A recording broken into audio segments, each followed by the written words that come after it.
Hi guys, welcome back to my YouTube channel. So this next step that we're going to do on making the zipper pouch is going to be cutting. So I've got my fabric here and I've washed it. So I got this at Joann's. You can tell the edges are frayed because I just threw it in the wash. That's totally fine. We're going to cut that part off before we end up sewing it anyway.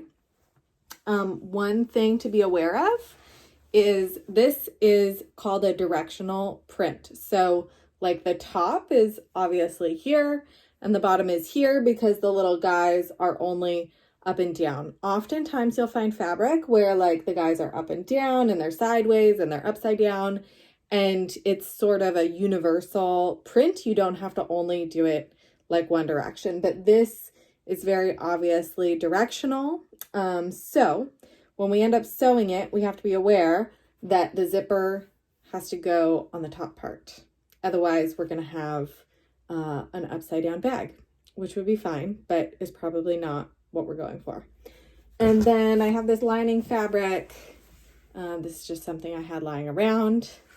So I'm going to make this for my kid. We're going to take a flight soon. And I want him to have like sort of a little busy bag. Like I'm going to put stickers in it and like, I don't know, maybe flashcards or like little cars, definitely little cars.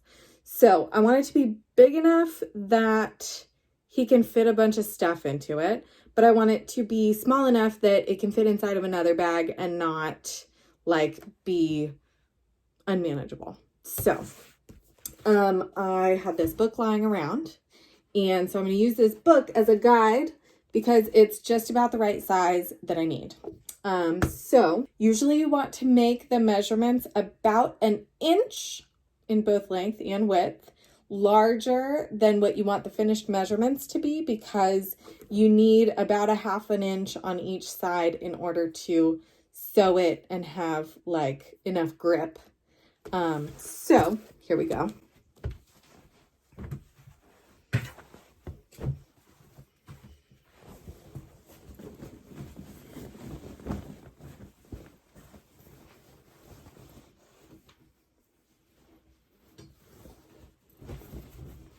So we're going to need a front and a back. So what I'm going to do is I'm going to line up the edges of this fabric so that they meet.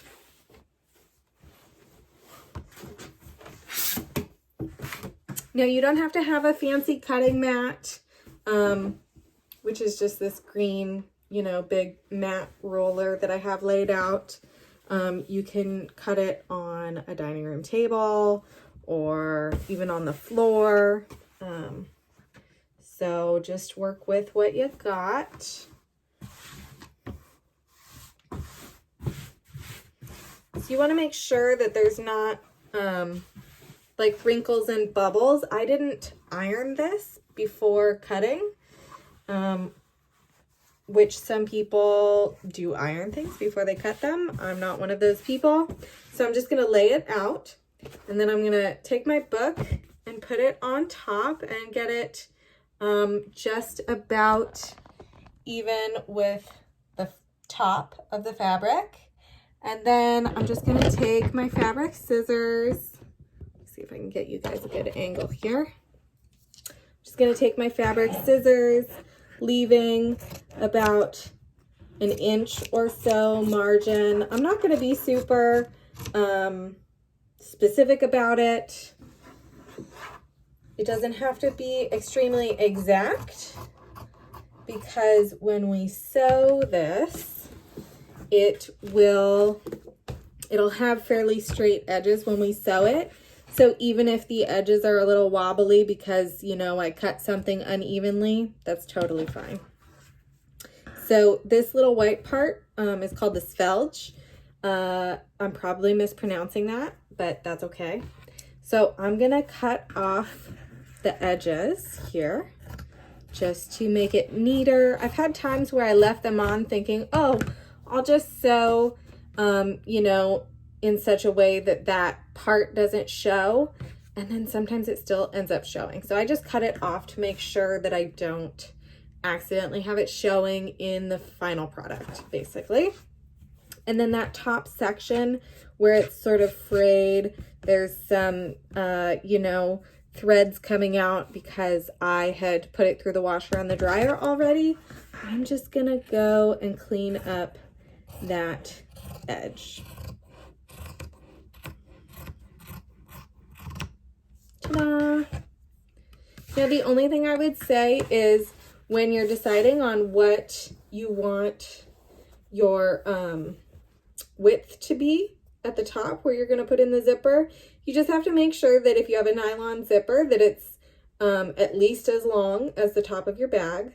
And if you have a metal zipper, then you do have to be more specific about making sure that the top width of your bag exactly matches the full length of the zipper. So usually it'll be like, it'll say a 9-inch zipper, but if you actually measure the full, you know, from start to finish, it'll be like 10.5 inches because there's those little tabbies on the end so that you can sew them. And then the metal part of the zipper itself will be 9 inches. So anyway, you just want to keep that in mind when you're cutting your fabric. Okay, so here is the front of my bag and the back of my bag. And then I'm going to take the lining fabric and I'm going to do the same thing.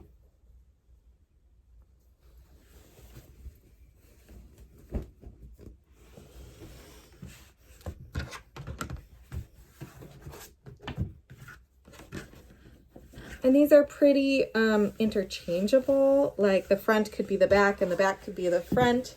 When you're doing clothing, it matters a lot, like what's the front and what's the back and what's the right and what's the left. But when you're doing these zipper pouches, you don't really have to be so concerned about that. So if you wanted to cut out one at a time, you could cut the front and then you could even lay that over your fabric and then cut out the back to match it. I just like doing the double layer because then I only have to cut once. So what I like to do is I just take my main fabric and I put it over the top of my lining fabric. I'm going to make sure that it's not over that svelge, the white part right there that says, you know, the designer's name and all of that. And I'm going to use the front and back as sort of a pattern piece. So I'm laying it over my lining fabric and now I'm just going to cut this out. And again, it doesn't have to be exact. When we get to the sewing part, then the lines will be more or less exactly straight. And so even if there's a little variation in the cutting at this very time, it will all even out.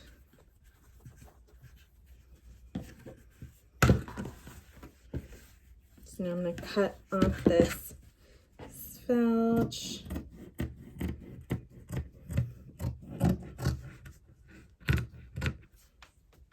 And then there's just, I left a teensy bit at the top that I could cut off because it's got a little bit of fraying going on from washing. Now to make a bit of a confession, when I first started sewing zipper pouches, I never ironed them. And I didn't iron my fabric and I hate ironing and blah, blah, blah. And I had all these excuses as to why I didn't need to iron. And I will just tell you that ironing is a good thing. It takes just, you know, a minute or two, and it makes a big difference in the final product. Got 2 of the outer fabric, and then I've got 2 of the inner fabric. So I would suggest if you have access to an iron, just iron it real quick, and then we will be ready to go on the next step. So if you are following along and doing this project with us, leave me a comment below and let me know what sort of fabric you chose. What are you going to use the bag for? What dimensions are you going to use?